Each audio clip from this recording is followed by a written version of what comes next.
എൻ്റെ മകൻ ഇവിടെ നീന്തൽ പഠിക്കുന്നുണ്ട്. അവന് 6 വർഷമായി ഇവിടെ നീന്തൽ പഠിച്ചുകൊണ്ടിരിക്കുകയാണ്. ഇപ്പം +2 അദ്ദേഹം ആണ്. എല്ലാ മത്സരങ്ങളിലും പങ്കെടുക്കുകയും ജില്ലാതല മത്സരങ്ങളിൽ വരെ പങ്കെടുത്തു. അതിൻ്റെ ഭാഗമായിട്ട് ഗ്രേസ് മാർക്ക് കിട്ടുകയും അതിലൂടെ അദ്ദേഹത്തിന് +2 അഡ്മിഷൻ കിട്ടാൻ വളരെ എളുപ്പമായിരുന്നു. 1 freestyle, 2 backstroke, 3 breaststroke, 4 dolphin. ഡോൾഫിനെ പണ്ട് ബട്ടർഫ്ലൈ സ്ട്രോക്ക് എന്നാണ് പറഞ്ഞുകൊണ്ടിരുന്നത്. ഇപ്പം ഡോൾഫിൻ എന്നാണ് പറയുന്നത്. ഡോൾഫിൻ പോണതുകൊണ്ട് അതിനെ ഡോൾഫിൻ എന്ന് ചേഞ്ച് ചെയ്തിട്ടുണ്ട്. എൻ്റെ മോൻ ഇവിടെ 2.5 വർഷം കൊണ്ട് നീന്തൽ ക്ലാസ്സിന് വരുന്നുണ്ട്. മോൻ നല്ല വണ്ണം ഉണ്ടായിരുന്നു. അപ്പോൾ അത് കുറയ്ക്കുന്നതിന് വേണ്ടിയിട്ടാണ്. അത് മാത്രമല്ല കുറച്ചും കൂടി ആരോഗ്യം കൂടിയിട്ടാണ് തോന്നുന്നത്.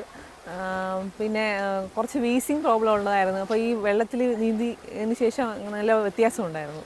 നൈറ്റ് ഷിഫ്റ്റ് അങ്ങനെയുള്ള പല ഷിഫ്റ്റുകൾ ഇങ്ങനെ മാറുന്ന കാരണം ബോഡിക്ക് വലിയ എക്സസൈസൊന്നും ഇല്ലാതിരിക്കുകയാണ്. അങ്ങനെ ജിമ്മിലെല്ലാം പോയി ഒരുപാട് ട്രൈ ചെയ്തു. പക്ഷേ ഞാനിവിടെ 2 ആഴ്ചയായി വന്നു ഫ്രീ സ്റ്റൈലൊക്കെ നീന്താൻ പഠിച്ചു. ശരീരത്തിന് ഒരുപാട് വ്യത്യാസങ്ങളുണ്ട്. വെയിറ്റ് നല്ലതായിട്ട് കുറഞ്ഞിട്ടുണ്ട്. പിന്നെ ശരീരത്തിന് മുഴുവൻ ഒരു ഉന്മേഷവും ഈ നൈറ്റ് ഷിഫ്റ്റ് ചെയ്യുന്ന ആ ഒരു ആലസ്യമെല്ലാം മാറി.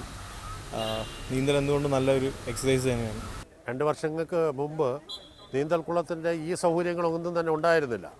അപ്പോൾ അന്നൊരു 9 ലക്ഷം രൂപ ഞങ്ങൾ ചിലവാക്കിയെങ്കിലും തൃപ്തികരമായി ഇതിൻ്റെ പണികൾ പൂർത്തീകരിക്കാൻ വേണ്ടി കഴിയാത്തത് കൊണ്ടാണ് ഈ 2 ഘട്ടങ്ങളായിട്ട് വളരെ ഭംഗിയായിട്ട് ഈ നാട്ടിലെ ഏറെ കുട്ടികൾ ഇതുമായി താല്പര്യമെടുത്ത് വരുന്നുണ്ട്. രക്ഷകർത്താക്കൾ ഞങ്ങൾക്ക് നല്ല സപ്പോർട്ട് കിട്ടുന്നുണ്ട്.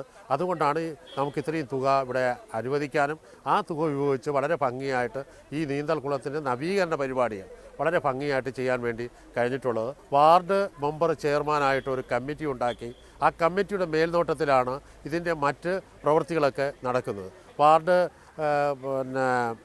മെമ്പർ ചെയർമാനും അതുപോലെ തന്നെ അക്വാട്ടിക് രംഗത്ത് പ്രഗത്ഭരായിട്ടുള്ള ആളുകളെ എല്ലാം ഉൾപ്പെടുത്തിക്കൊണ്ട് ഒരു ഗവേണിംഗ് ബോഡി ഉണ്ടാക്കി ആ ബോഡിയുടെ അടിസ്ഥാനത്തിൽ ആണ് ഇതിൻ്റെ മേൽനോട്ടം നടത്തുന്നത്.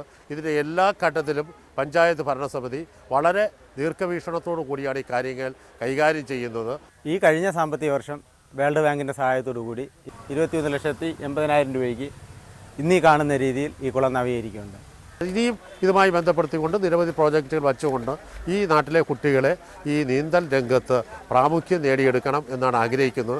അതിനുവേണ്ടി പഞ്ചായത്ത് പ്രോജക്റ്റ് വയ്ക്കും.